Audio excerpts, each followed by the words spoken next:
profecia conhecida como profecia exótica. Era uma época muito de crise, uma época muito triste de Israel, e que era necessário que os profetas estivessem ali para quê? Para direcionar aquele povo através da própria voz do Senhor, para que aquele povo tivesse uma direção e não saísse batendo cabeça de qualquer forma.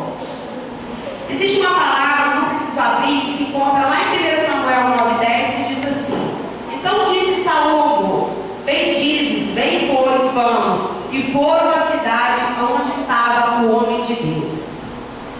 Eles viviam em grupos, esses homens ditos profetas, viviam em grupos, em mediações da casa do santuário de Javé. Para quê? Para que ali, como parece ter sido Samuel, se a gente for estudar, Samuel foi o que fez a primeira casa de profetas.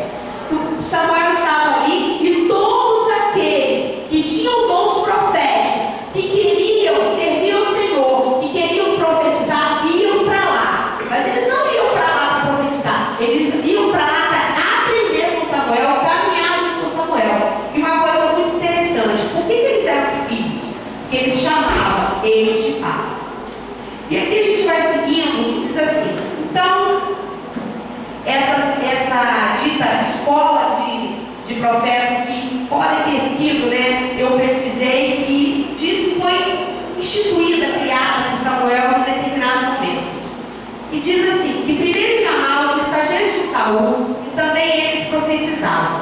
Então enviou Saul mensageiros para trazerem a Davi, os quais viram uma congregação de profetas profetizando, onde estava Samuel, que presidia sobre eles. E o Espírito de Deus veio sobre a congregação de profetas, e posteriormente em Betel, Jericó e Gigal. Eles viviam nessas mediações entre Betel, Jericó e Gigal. Lá na frente a gente vai entender um pouquinho o porquê eles viviam por ali. Um grupo de profetas também é mencionado lá no livro de Reis com Elias e Eliseu.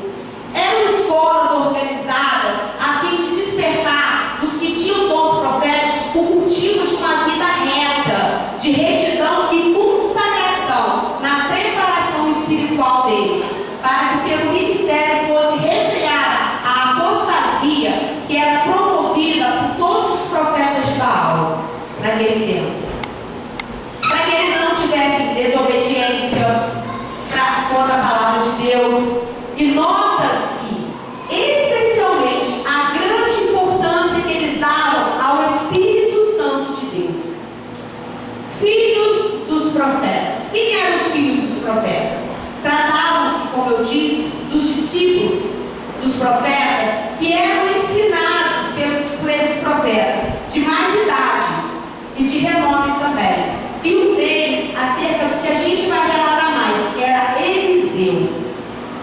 Eles estavam sempre com o profeta dirigente, ou seja, aquele profeta direcionava tudo que eles iam fazer. Eles tinham que viver em obediência à palavra do Senhor, segundo o que o profeta direcionava. Eles estavam sempre ali, e no século 9 a.C., encontramos as fraternidades dos filhos dos profetas. Eram, naquela época, elementos estáticos de profetizar. O que eles tinham que fazer? Profetizar. Profetizar sobre a vida de um rei, sobre uma determinada pessoa daquele tempo ou situação em si. Elias fez causas com esses profetas. Eu não vou estar lendo todos os versículos, a gente vai ficar até amanhã, mas se vocês tiverem a oportunidade de estar lendo 1 Reis e 2 Reis, vocês vão estar entendendo mais acerca do que aconteceu com esses profetas.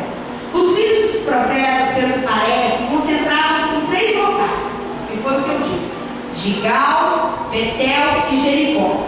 Deus, por certo, levou por várias vezes Elias a este lugar. Para quê? Para que eles entendessem que Elias subiria e Eliseu ficaria com eles. Mas nem tudo foi como Deus queria, né? No hebraico, filho dos profetas expressa às vezes o pertencer a um grupo, a uma comunidade.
eles foram criados nesse intuito, essa escola de